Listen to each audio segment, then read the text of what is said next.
estas voces que nos hablan en nuestra cabeza, que son las voces de nuestros padres, ¿no? Y vamos a comenzar con esta pregunta tan común en el Ho'oponopono, que es la de ¿quién soy yo? Que el doctor Len hablaba mucho de esta pregunta, ¿quién soy yo? ¿No? Todos los seres humanos nos preguntamos esto, ¿quién soy yo? Y resulta que no es fácil contestar esta pregunta, porque para poder contestar esta pregunta, yo tengo que ir a lo profundo de mí. Y hay que ser muy valiente para plantearse esta pregunta, con honestidad, ¿no? Obviamente. Hola Ana Ramírez, bienvenida. Entonces, claro, yo puedo, sí, a nivel hablado digo quién soy yo y ya está, pero una pregunta, ¿quién soy yo?, que pueda responderse con honestidad, no es sencillo. Si permanecemos en el plano de la personalidad, ¿no?, en esta persona que todos creemos ser, ¿no?, podemos afirmar sin temor a equivocarnos que el diálogo de dos voces, en nuestra cabeza, que es un método que lo desarrollaron, ¿no?, dos médicos llamados Hal y Sidra Stone, que bueno, trabajaban con la psicología junguiana, tiene una gran eficacia para poder descubrir este diálogo de voces, ¿no? En nuestro interior, ¿no?, nuestra personalidad no constituye una unidad. Nosotros estamos divididos, todo esto ya lo sabemos, ¿no?, en un consciente y un inconsciente. Nuestro sistema está integrado por diversas partes que interactúan mutuamente. Una de las cosas que caracterizan a los sistemas es que se componen de sistemas más pequeños y forman a la vez parte de un sistema más grande. Este sistema es el que denominamos la psique humana, ¿no? Está compuesto por unidades más pequeñas, estas múltiples personalidades, podríamos decir, como una célula, ¿sí?, que cuando se agrupan forman tejidos, algo así. Y nuestra psique es tan compleja que es muy difícil a veces poder desentrañarla. Estas voces internas, que operan en nosotros, parece como que tuvieran ideas y sentimientos propios, opiniones, ¿no?, que nos dicen cómo deberíamos vivir, qué necesitamos, que nos hablan de qué figura o cómo figuramos ante el mundo, ¿no? Por ejemplo, podríamos hablar del ambicioso interno que todos tenemos, que opina que todo es posible con tal de que uno se esfuerce lo suficiente. El ambicioso interno quiere que estemos siempre en acción y haciendo algo. Hay que hacer todo rápido, hay que ser eficaz, hay que ser dinámico. También tenemos dentro de nosotros la sibarita, ¿no?, que esta dice lo que le gustaría, ¿no?, que nuestra vida fuera divertido, ¿no?, esas que le gusta irse de vacaciones, no hacer nada, ¿no? Pareciera que dentro de nosotros hubiera una cierta como esquizofrenia, como una locura interna, ¿no?, una voz que me dice una cosa, otra que me dice otra. Bien. Ya Hermann Hesse dijo que todas las personas sienten una necesidad congénita y absolutamente irresistible que los fuerza a imaginarse como una unidad. No importa lo frecuente o violentamente que se sacudan los cimientos de este delirio, siempre vuelve a recomponerse. El que nos imaginemos la psique humana como una realidad compuesta por muchas partes distintas tiene sus ventajas, ¿no? si probáramos simplemente a ver qué diferencia hay entre decir tengo miedo y decir el niño asustado que hay en mí está ahora haciéndose notar con mucha fuerza, en el primer caso diríamos que tengo miedo como una persona global y en el segundo caso tendríamos miedo una parte y otra parte, que es la adulta y consciente, estaría intacta.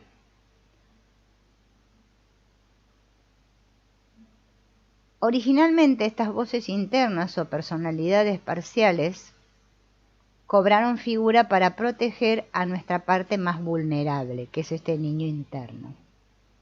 Y procuramos reconocimiento, estima y un sentimiento de pertenencia. Ningún otro ser viviente llega a este mundo tan dependiente como el hombre. Cuando un ser humano nace, está en un estado muy vulnerable, necesita que lo atiendan, que le den de comer, que le cambien los pañales, etcétera, etcétera, etcétera, ¿no?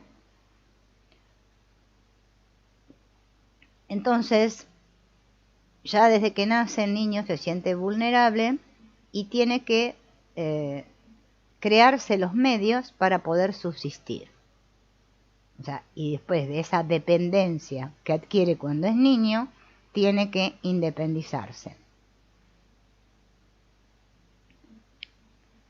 Ya desde muy temprano, en todas las personas, en estos diálogos de voces que tenemos, hay una que se llama el protector controlador. Ese es el que registra todos los valores, las normas, las reglas. ¿Qué cosas tengo que hacer para que se me recompense? ¿Qué cosas hago, qué cosas si las hago me van a castigar? ¿No? Bien, todos tenemos ese protector controlador que percibe, ¿sí?, dentro del sistema donde estamos creciendo, ¿sí?, las miradas, los gestos, las palabras, que nos van diciendo lo que es aceptable y lo que no es aceptable.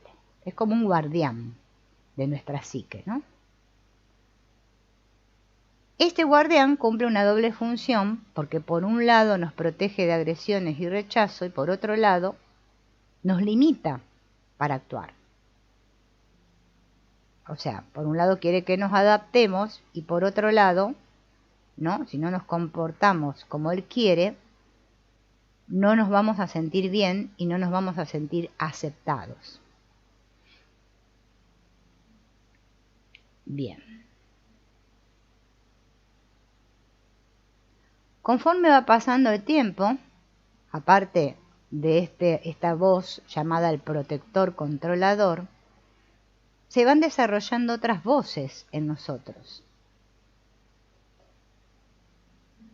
Uno de estos es el ambicioso interno. El ambicioso interno en nosotros garantiza que seamos capaces, ¿no?, de cumplir con nuestros deseos, ¿sí?, que no nos rindamos, esa voz que siempre nos dice tú puedes, puedes más, más, más. Ese es el ambicioso interno. Pero también tenemos otra, que es el crítico interno, que es el que nos va criticando internamente cuando nosotros no obedecemos al protector controlador. Aparte del protector controlador, el ambicioso interno y el crítico interno, también tenemos al adulador interno, que se ocupa de que concedamos importancias a las necesidades de otras personas y no nos peleemos con todos. Este adulador es amable, ¿no?, y está siempre dispuesto a ayudar. Es ese que en nosotros le dice adula a los demás, ¿no? Hay personas que se identifican con un adulador interno fuerte, ¿sí?, y parece ser que son merecedoras de confianza. Hasta aquí todo va bien. Pero si nos identificamos totalmente con el adulador interno, hasta el punto ya de no tener la posibilidad de elegir, Vamos a sonreír incluso cuando no nos apetezca sonreír en absoluto. O vamos a prestar ayuda a otra persona incluso cuando estemos sin fuerzas, ya no demos más, vamos a seguir adulando a otros. Si se combina un adulador y un ambicioso interno fuerte, ¿no? Es muy fácil llegar a quemarse. Adulador y ambicioso interno fuertes. A las voces que ayudan al protector controlador a proteger al niño interno, o sea, esta vulnerabilidad, las llamamos en el diálogo de voces primarias. Las voces primarias pueden valerse de cualquier medio con tal de hacernos menos vulnerables. Pueden hacer que nos empequeñezcamos, que nos hagamos poco menos que invisibles para que nadie pueda agredirnos. Pero pueden también hacer igual de bien que seamos duros y agresivos para que otras personas nos tengan miedo. Y también pueden hacer que seamos elegantes o especialmente inteligentes, descarados o poco llamativos, en función de lo que sea más eficaz en el sistema en ese momento. Lo que nosotros llamamos normalmente personalidad, o yo, con minúscula, es justamente el protector controlador y un grupo de voces primarias con las que nosotros estamos identificados. Sin embargo, el que estemos identificados con ella no significa que seamos conscientes de esas voces, porque seguramente ahora yo les estoy hablando de esto y no todo el mundo es consciente de que tiene voces internas. Además, hay gente que todavía ni descubrió que tiene otra voz que le habla en la cabeza. Piensan que son ellos, ¿no? Bien. Sin embargo, el que estemos identificados con ellas, obviamente, vuelvo a repetir, no significa que uno sea consciente de que las tiene.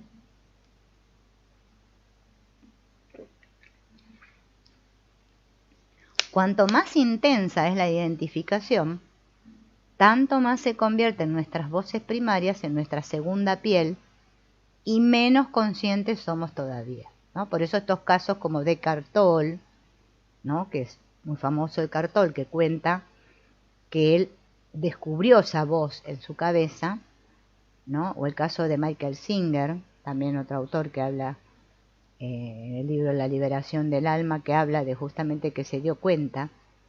Hasta que yo no me doy cuenta de esa voz es que es muy difícil sanar, muy difícil poder hacer cualquier camino espiritual, digamos, de crecimiento, ¿no?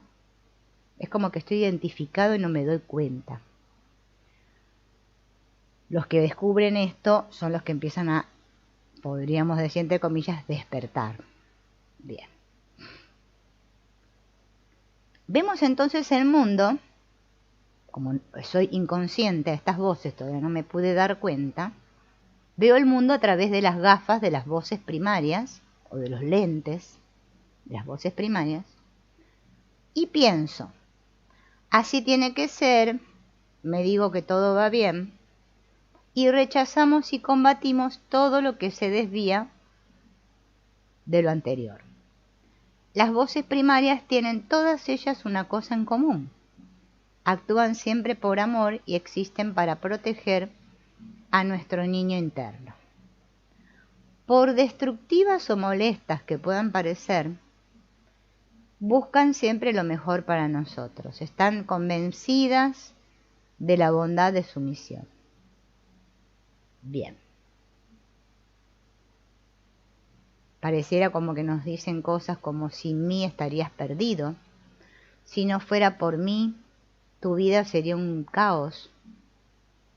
Pero con el correr del tiempo, las voces primarias se olvidan de esta misión de proteger al niño interno y empiezan a disparar sus flechas por encima del blanco. Se vuelven autónomas y continúan actuando incluso cuando ya no es en absoluto necesario que sigan haciéndolo, ¿no? Como si se apoderaran ya de nosotros.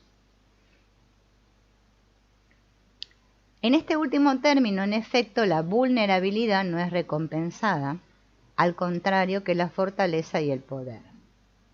Cuando las voces primarias se adueñan de nuestra vida, hasta el punto de verse por ese motivo completamente condenadas y oprimidas otras dimensiones de nuestro ser, surgen desequilibrios internos, disonancias, padecimientos físicos y psíquicos. ¿Bien? Se convierten las voces primarias, cuya misión era proteger al niño interno, en voces reprimidas ahora. Bien. Las voces reprimidas son patrones energéticos a los que se ignoró o castigó cada vez que hicieron acto de presencia. Simplemente no eran bienvenidas esas voces en nuestra familia, con ellas no había nada que ganar, así que las voces reprimidas son voces situadas fuera del foco de nuestra percepción consciente. Lo que nosotros llamamos voces reprimidas es lo que Carl Jung bautizó como la sombra. Nosotros distinguimos entre la sombra luminosa y la oscura. La sombra luminosa comprende todos nuestros talentos, potencialidades que no vivimos. Todo lo que admiramos en otras personas está encarnado por nuestra sombra luminosa. Y la sombra oscura comprendería esa parte que nosotros disociamos por miedo, por vergüenza. Todo lo que no encaja con los ideales del protector controlador es cerrado bajo llave en el calabozo de nuestra alma. Como es natural, no por eso se desvanece. Todo lo contrario, mantener a determinadas partes de nosotros en el sótano de nuestra alma es cosa que cuesta a las voces primarias una increíble cantidad de energía. Como tiene en todo momento que estar alerta un perro pastor para que ninguna oveja abandone el rebaño, así también las voces primarias tienen que estar en todo momento en guardia para que las dimensiones rechazadas permanezcan bien encerradas en el sótano. Pero esas pocas veces en que las voces reprimidas husmean la posibilidad de escapar del encierro, puede llegar a hacerse notar con mucha fuerza, induciendo así a las primarias, a las voces primarias, a luchar contra ellas con más encarnizamiento. ¿Bien? Vamos a ver un ejemplo. Este es un hombre llamado Rafael, que era reservado, tranquilo, amante de la paz. Va a consultar a terapeuta y le cuenta la historia. Que se encontraba en el andén del tren, del ferrocarril, esperando que llegue el tren, obviamente. Y de pronto nota que alguien estaba queriendo hurgar o tocarle o sacarle cosas de su mochila. Entonces se da vuelta rápidamente y se lanza lleno de ira al cuello del hombre que estaba detrás de él. Tan asustado estaba Rafael, un hombre que era tan amable, tan tímido, ¿no? Se asustó de su propia reacción, que fue a ver a la terapeuta, porque no podía entender cómo él había reaccionado así. Que preguntaba a él qué podía hacer con eso que le había pasado, ¿no? Ese arrebato como homicida que le había agarrado. Bien. Dígame, ¿no? Decía Rafael a la terapeuta, haga lo necesario, porque esta furia indomable que no vuelva a aparecerme nunca más. Dígame, ¿cómo hago yo ahora? Porque no puede ser que yo haya reaccionado así. ¿No? Es muy común en las personas que son muy tranquilas que tengan un arrebato violento, ¿no? Bien. Los terapeutas le llaman a esto, cuando los pacientes dicen eso, encargo para asesino mafioso. Cuando le piden al terapeuta que haga eso, ¿no? Entonces la terapeuta trató de persuadirlo para hacerle entender a Rafael que en ese episodio lo que le había pasado era que había surgido una voz reprimida, ¿no? Con tal intensidad, ¿no? Porque él nunca la dejaba salir de su jaula. Así que tenía que familiarizarse con su agresividad y tenía que integrarla para que ésta dispusiera en el futuro de un lugar adecuado en su psique y no explotara, ¿no?, cuando tuviera algún otro episodio similar, sino que pudiera aparecer de forma más atenuada. Bien. Las voces reprimidas señalan en dirección a lo que no nos gusta. Freud dijo, la sombra es la persona que preferiríamos no ser. O sea, toda la parte de nosotros que no amemos se convierte en nuestro enemigo.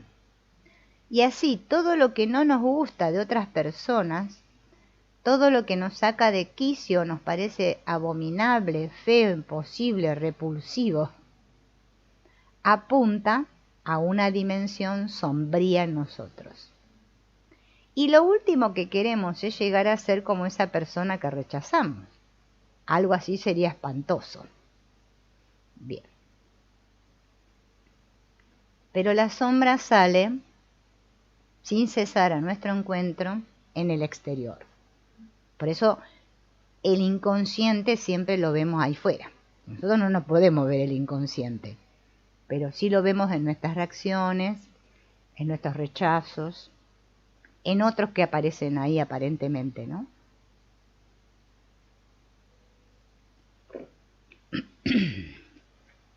Perdón.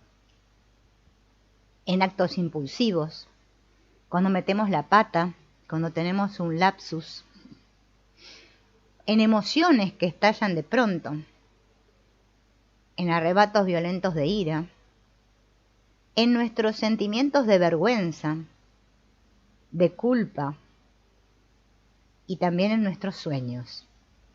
En todos esos lugares así aparece nuestra sombra o nuestro inconsciente, ¿no?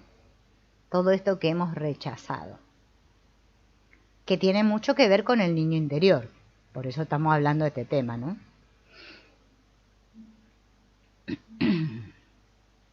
También puede aparecer en un hijo, que sea muy difícil, un jefe que sea inaguantable. Bien. La mayor parte de las veces, ¿qué hacemos? Distanciarnos de todos estos hechos y combatir nuestra sombra en los otros, en lugar de ver en ella una señal de que aquí estaría llamando a la puerta una dimensión reprimida en nosotros, para que la podamos integrar. Si rechazamos una determinada cualidad de otra persona, nos perdemos el regalo que hay oculto en ella. Por ejemplo, si yo rechazo la codicia, puedo dar también por perdida la capacidad de ahorrar. Si rechazo la cólera, amputo a la vez un fragmento de mi energía vital y vitalidad. Si me he identificado con un ambicioso interno fuerte, voy a negar todo lo que esté ligado con disfrutar, tomarse tiempo y reposar. Y voy a decir que todo eso debe ser vago y me voy a negar a tener nada que ver con eso, ¿no? Entonces nunca voy a llegar a disfrutar. ¿Mm? Si le doy la espalda a mi niño interno, a mi parte vulnerable, tampoco va a haber un sitio para la cercanía e intimidad reales con otras personas. Bien. Y ahora vamos a hacer los ejercicios. Vieron que la otra vez estuvimos haciendo algunos ejercicios, ahora también hay ejercicios acá. Continúa la cosa de los ejercicios. ¿Cómo hacemos para encontrar estas voces primarias y reprimidas en nosotros, ¿no? Hay que tomar una hoja de papel, como siempre, y en la hoja de papel, con una lapicera o un lápiz, hay que hacer 2 columnas. En la de la izquierda, la columna de la izquierda, hay que escribir todo lo que nos desagrada de las otras personas, de todas las personas, de nuestros padres, nuestros hijos, nuestra pareja, nuestros amigos, bueno, nuestro jefe, todo lo que me desagrada. ¿Qué cualidades son esas que le resultan a usted tan fastidiosas y considera tan censurables e imposibles de aceptar? O sea, todo eso que no acepta, que rechaza. Bien.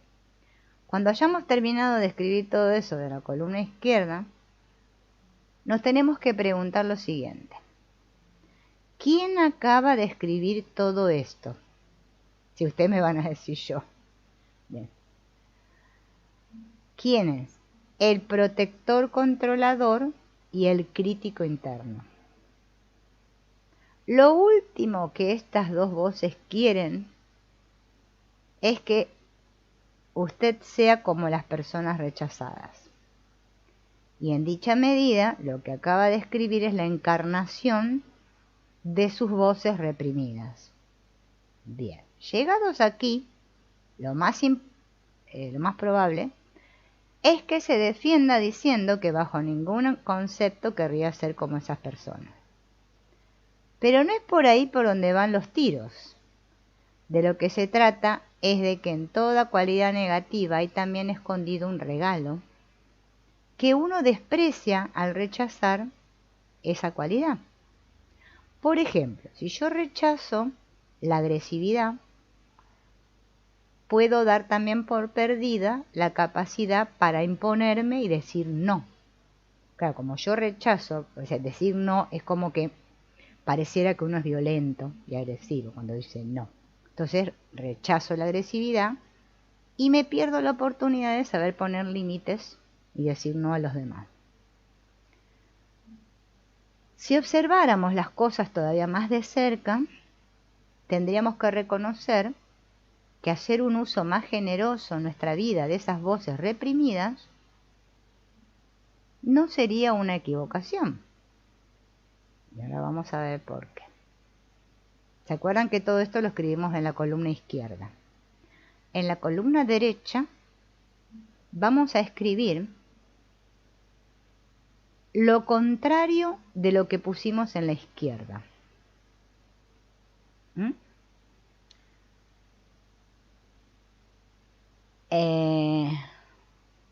O sea, por ejemplo, si pusimos agresivo, vamos a poner, qué sé yo, tranquilo, compasivo. Bueno, busco el antónimo, ¿no? Bien. Ahora me voy a preguntar si de verdad las cualidades de la columna derecha son tan positivas como yo creo, ¿sí? O si por el contrario, de ellas podrían también seguirse consecuencias negativas para nosotros en determinadas situaciones. Pero hay que hacerlo el ejercicio, o sea, escribir todo lo que rechazo y del otro lado de la derecha el antónimo, que sería lo que acepto, ¿no? O sea, lo contrario de esa cualidad, ¿no? A ver si realmente es tan así como yo me digo. Lo que se busca con este método del diálogo de voces no es solo que lleguen a conocerse toda clase de voces, sino que se fortalezca nuestro yo consciente, que es el director de la orquesta interna. La mayoría de las veces, el timón de nuestra vida obra ya en manos de una o de varias de estas voces primarias. A través de las lentes vemos el mundo y pensamos, así tengo que ser. Pero si estamos dominados por voces primarias, ya no tendremos la posibilidad de elegir. Solo un yo consciente, que sepa apreciar todas las diferentes dimensiones de nuestro ser, nos va a facultar para hacer elecciones. ¿Y en qué se diferencia un yo consciente de una voz? ¿Cómo puedo saber que estoy en el yo consciente y no en una voz? O sea, primaria, ¿no? O una voz reprimida. Hete aquí que si estoy en el yo consciente no voy a hacer juicios. El yo consciente no hace juicios. Él no dice, el yo consciente, ay, este estúpido crítico me resulta insoportable. Tengo que librarme de él. El yo consciente es perspicaz. Tiene seguridad en sí mismo. Adopta una posición neutral. Mantiene la perspectiva. Se conduce con simpatía, franqueza y confianza. Tiene claridad de visión. En una palabra, posee cualidades de liderazgo. Es tanto un proceso como una instancia. Tanto un líder activo y empático como un amplio estado mental sin límites. Podría comparárselo con una madre comprensiva que sabe apreciar a todos sus hijos y los ama a todos por igual. Que no los juzga. Bien. El yo consciente es capaz de aceptar todas las voces, sin distinción, y mantener el equilibrio entre ellas. Paul Watzlawick, apellido difícil, comparaba el yo consciente con el capitán de un velero, en el que dos marineros se inclinan a babor y estribor por encima de la borda con el fin de estabilizarlo. Ambos marineros tienen razón en decir, no puedo abandonar mi puesto, de lo contrario va a volcar el barco. Para poder convencer a las voces de que abandonen su extremismo, se necesita un yo consciente, que valore debidamente los esfuerzos de ambas partes. Entonces, cuando no estamos en el yo consciente, nos volvemos extremistas, dramáticos, ¿no? Estamos en los polos, en los extremos de los polos.